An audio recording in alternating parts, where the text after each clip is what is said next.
What's going on, YouTube? This is SG1 Sports, and you're watching our ACC football channel.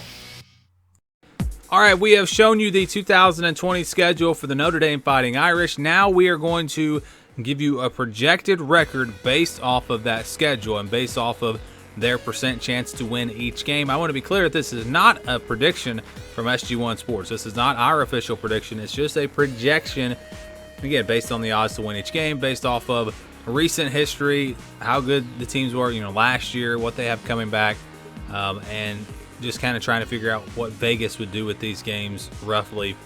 So this is the scale that we'll use. 99% is a game that Notre Dame should absolutely win. Spread will be 20 or more points. 80% a game where they're probably going to be double-digit favorites. 60% is a game where they're going to be favored by 6 to 8 points, somewhere in there, about a touchdown. And then the 50-50 games are games there I think the spread to be 5 or less, games that I really just could see going either way. So that's the scale that we're using. It's not perfect because we have to kind of just group teams together, but that it is what it is. And there are no green games here for Notre Dame. No 99% games. I think you have to at least put 80%. Some of these will be more than 80%, but I don't think there are any guaranteed wins on this schedule. Navy, Arkansas, Western Michigan, Wake Forest, Stanford, Duke, Georgia Tech, all games that Notre Dame should absolutely win. If Georgia Tech improves a good bit with that game being on the road, Duke and Stanford, if they improve, there are chances they could maybe lose these games, but I think they'll be double-digit favorites in all of those matchups. Now we move on to the games that I've got in the 60% range. I think Notre Dame will be favored by roughly a touchdown in these matchups. Pittsburgh, I think, would fall in this category. Pittsburgh's going to have a solid defense like they always do. They have a good bit of production returning. The game is on the road, so that's one where I don't see the spread being double digits. I think it'll be a little bit lower.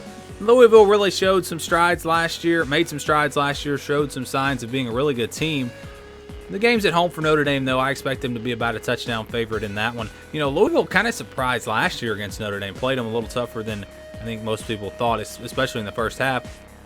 So those two games, again, Notre Dame should win, but there's a possibility. Those are games where you could maybe say there's an upset alert for the Irish. And let's move on now to the games where they will be underdogs. There's really only one of these. It's against Clemson. It's on November 7th. And some people think this is a 50-50 game because Notre Dame is at home and both teams are figured to be top 10 teams roughly. But I still think there's a gap between Clemson and Notre Dame. Just go back to the playoff matchup a couple of years ago. Clemson was clearly the better team. And then you compare these programs, where are they now compared to then?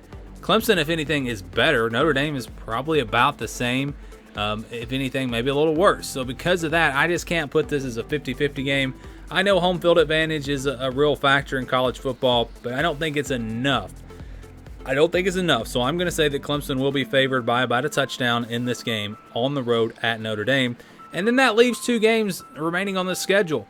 Wisconsin and USC. I think these are the 50-50 games. These are the games that will determine really the success of Notre Dame this upcoming season. Wisconsin will be in Green Bay, neutral site. Basically a home game, though, for Wisconsin. This is a battle between two teams that I have ranked about this in the same spot, around the 10 to 15 range. And then USC is a team that I think could surprise this year. The game is on the road. It's a rivalry. I think the Trojans could keep that game close. Notre Dame probably would be favored by about a field goal, but I don't think it will be a touchdown or anything like that. And we're saying that these 50-50 games are games where the spread would be 5 points or less. So those are the big swing games, in my opinion, for Notre Dame. If you average all this out, and we've been doing it now where the 80 and 99% games, we're considering those wins. So even though it's just 80%, we're going to go ahead and say it's a win. And then they don't have any guaranteed losses or anything like that. So you average these numbers out between Wisconsin, Pitt, Clemson, Louisville, and USC. It gives you a projected record of 10-2 for Notre Dame. And I think that's pretty accurate. I would be very surprised if they were able to get to 11-1 with the schedule. It's not horrible, but there are potential upsets, potential traps along the way. Don't really see them beating Clemson. And if they were to beat Wisconsin and USC plus everyone else and go 11-1, and especially if the Clemson loss was close, I think Notre Dame would have to at least be in the conversation for the college football playoff. Even though they would have a loss, they would not be a conference champion, but still, decent schedule, and a close loss to Clemson could potentially get them there. Maybe. We'll see. But our projection for Notre Dame, 10-2. Again, that's not an official prediction, just a projection.